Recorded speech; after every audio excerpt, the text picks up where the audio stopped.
Bonjour, c'est Android Programmation et on se retrouve pour une nouvelle vidéo. Comment créer une barre de progression.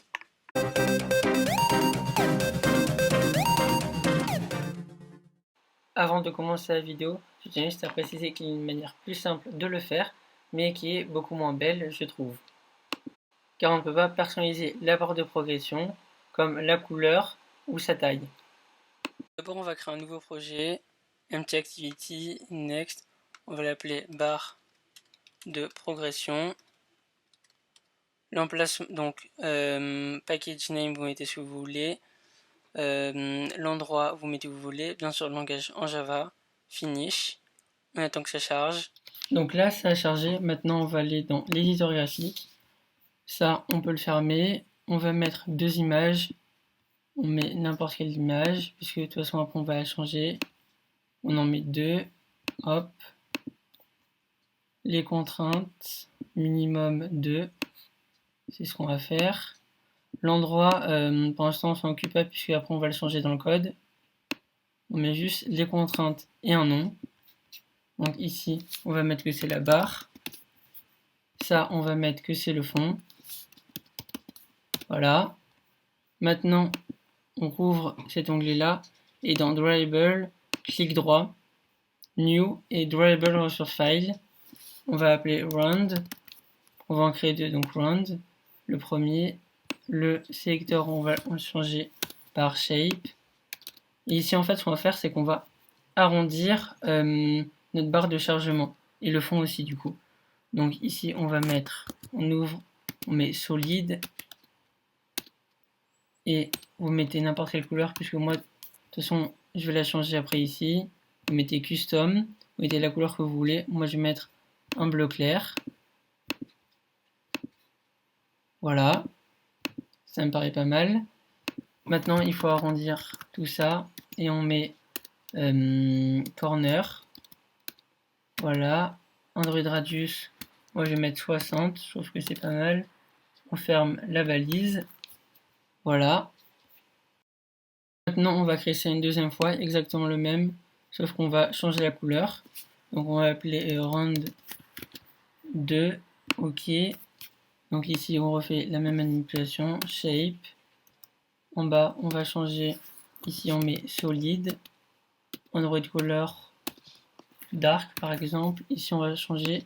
Et du coup, dans custom, moi, je vais mettre un bleu foncé pour contraster avec le bleu clair. Voilà, ça me paraît pas mal. Maintenant, il faut qu'on arrondisse les angles. Donc, on met corner, radius, et moi, je vais mettre 30. On ferme la balise, voilà. Donc maintenant, ici, on enlève ça. Là, on va mettre arrobase, variable, et vous voyez ici, on a nos deux fichiers. Donc, on va mettre lui déjà. Ça, on l'agrandit parce que ça arrête ici. Voilà. Là, c'est parfait. Pour ça, on va faire la même chose. Ici, on va mettre arrobase, et là, on met le 2 pour sur une autre couleur.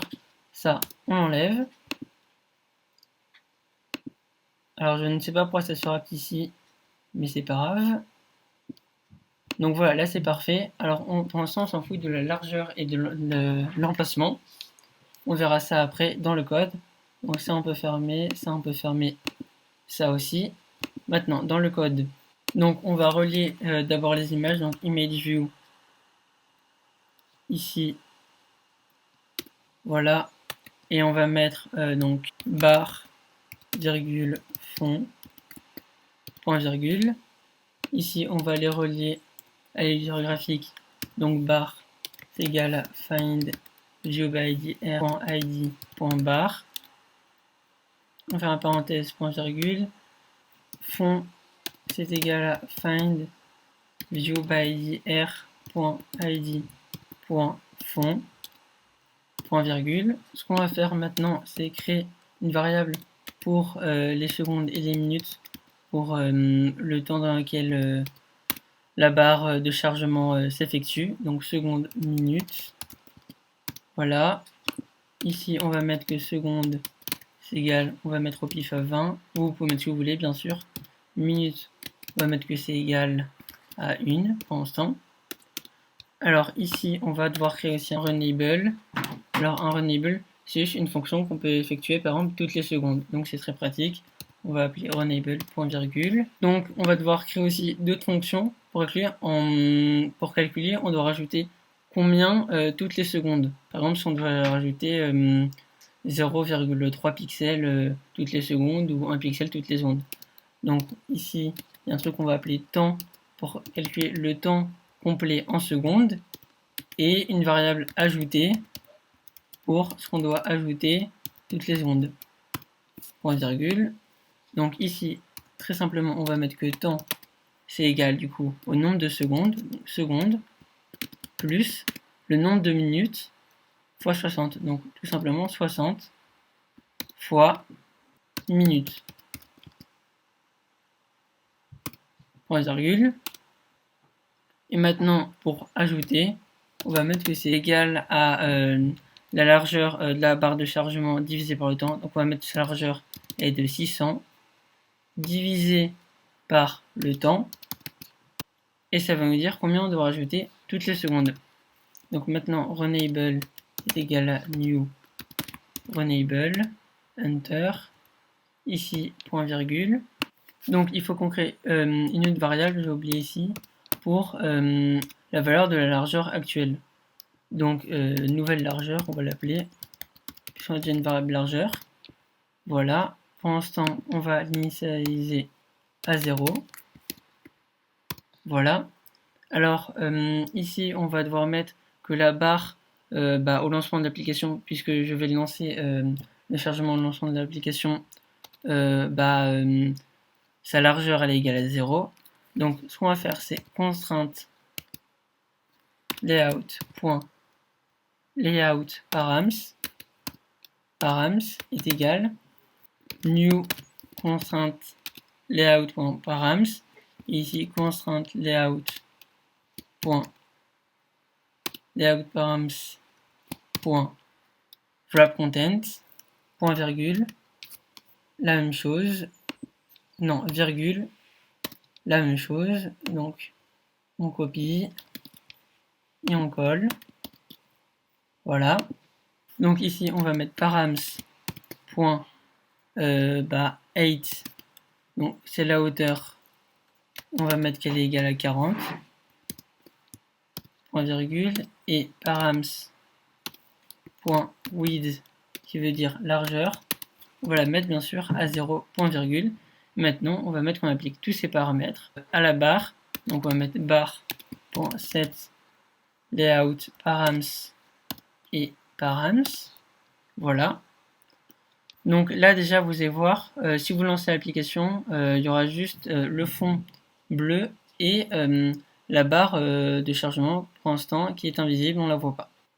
Donc d'abord ce que je vais faire, c'est que le fond, je vais lui mettre une position, donc setx, on va lui mettre 250, ça me paraît pas mal.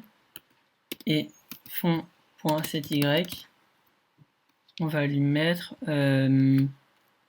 995, parce que plus tard, pour la barre, on mettra 1000. Je mets juste en fait 5 de différence. Ici, on va mettre 245 pour que le fond dépasse un peu. Pour le fond, il faut aussi qu'on mette des paramètres de hauteur et de largeur. Donc, on copie ça, on le colle ici. Ça, on met le numéro 1 ici, numéro 1 là, numéro 1 là. Donc, bien sûr, la largeur, ici, on va la changer. Comme on a mis que la barre aura une largeur de 600, le fond de la barre, on va mettre comme largeur 610. Voilà. La hauteur, on la laisse. Ici, on va mettre fond, bien sûr. Et là, params 1. Donc maintenant, on a presque fini. On va juste mettre que, du coup, toutes les secondes, on va ajouter un peu de largeur à notre barre de chargement. Donc on va mettre qu'une nouvelle largeur, c'est égal. On va mettre qu'une nouvelle largeur, à chaque fois on lui ajoute, donc plus égal, je veux dire, on prend la valeur de nouvelle largeur et on lui ajoute quelque chose.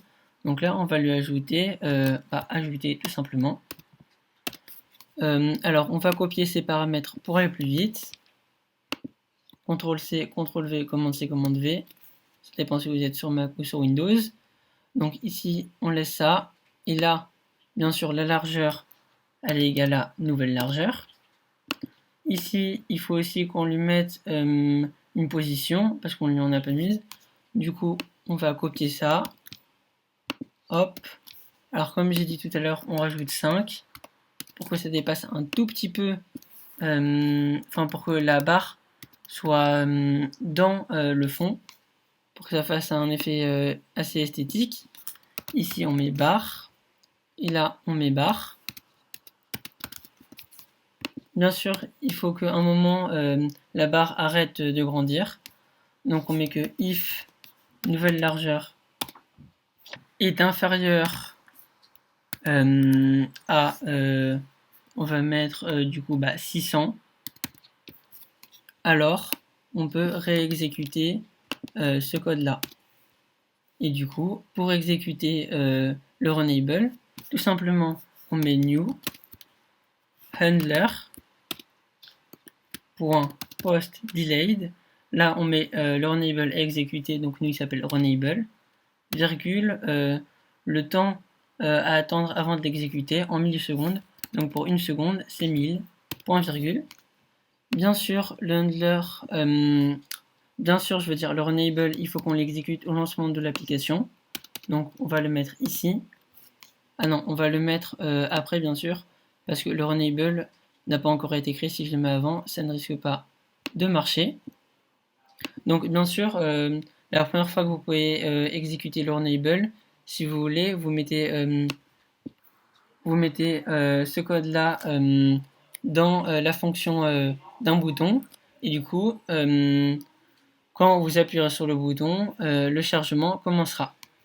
Donc bien sûr, les secondes, les minutes et tout, vous pourrez changer ça. Vous pourrez mettre, on prend les secondes et les minutes qui sont sur l'interface que l'utilisateur a rentré. Donc j'ai oublié un petit détail. Ici, il ne faut pas mettre 40, mais 50. Et il faut bien sûr que la barre soit au-dessus du fond, sinon on risque pas de l'avoir. Donc ça, on inverse. Je me rends compte, j'ai fait une petite erreur ici. Ça, il faut le mettre après. Voilà, on le met là. Et là, c'est sûr, ça a marché. Donc là, l'application est en train de se lancer et on peut voir que la barre avance et vous pouvez chronométrer. Si vous avez mis 1 minute 30, elle arrivera au bout du chargement à 1 minute 30. Si vous mettez 5 minutes, au bout de 5 minutes, etc. Alors si vous voulez, moi je trouve que ce serait plus beau que le fond dépasse un peu plus. Donc là, on va juste rajouter ici, moi je vais mettre 60. Là, du coup, on baisse de 1, enfin de 5, je veux dire. Là aussi, on baisse de 5. Ici aussi, je pense que ça serait plus beau. On reteste. Donc voilà, là pour moi, c'est parfait. Et n'hésitez pas, si vous avez aimé la vidéo, à la partager, la liker et vous abonner. Allez, salut!